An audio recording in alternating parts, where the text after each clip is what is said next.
Depuis plus d'un mois, aucun élément n'a été retrouvé concernant la disparition du petit Émile. Mais le silence de la famille du garçon pose question. Un mutisme qui a pourtant ses raisons. Les jours se suivent et se ressemblent au Vernet. Depuis la disparition du petit Émile, 2 ans et demi, le village vit au rythme de l'enquête en cours. Mais pour certains habitants, la situation est très compliquée à vivre.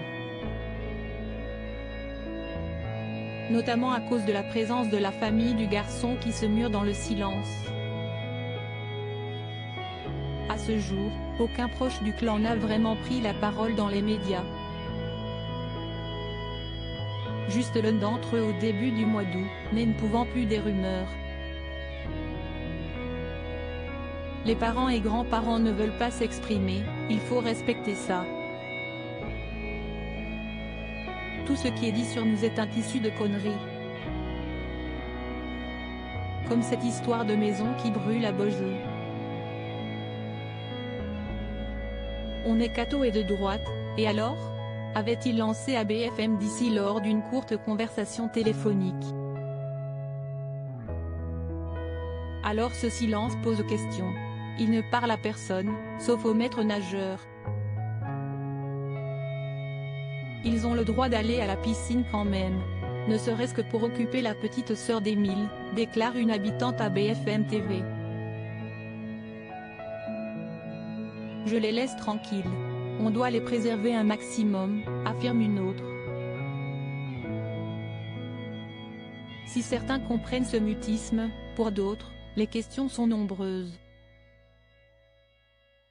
Les gens ne comprennent pas que la grand-mère aille faire son marché et qu'on la voie à la piscine. Si moi je perdais mon petit-fils et qu'on interrompait les recherches, j'aurais été dans tous mes états, j'aurais utilisé les journalistes, a lancé une habitante à Paris Match, comme rapporté dans le numéro du magazine de la semaine dernière. Mais en réalité, ce silence s'explique aussi par une volonté de ne pas entraver le cours de l'enquête. Toutefois, ce silence attire aussi les rumeurs et les regards indiscrets. Notamment au sujet du comportement du papa d'Émile, Colomban, lors des différentes battues organisées dès les premières heures de disparition de l'enfant. Il était très bien habillé, ce qui nous a un peu surpris. Il portait un col roulé, et pantalon de ville. Il était très autoritaire et haussait le ton rapidement pour réprimander des gens qui n'avaient pas, selon lui, la bonne attitude. Cela a un peu surpris tout le monde, racontait un bénévole à la Dépêche du Midi. Aujourd'hui, ce lourd silence est difficile à porter pour les habitants du Vernet.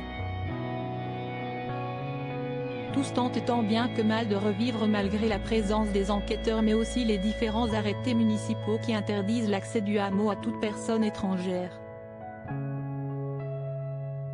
Une décision qui permet d'assurer la tranquillité de tous les habitants, se justifie le maire du village.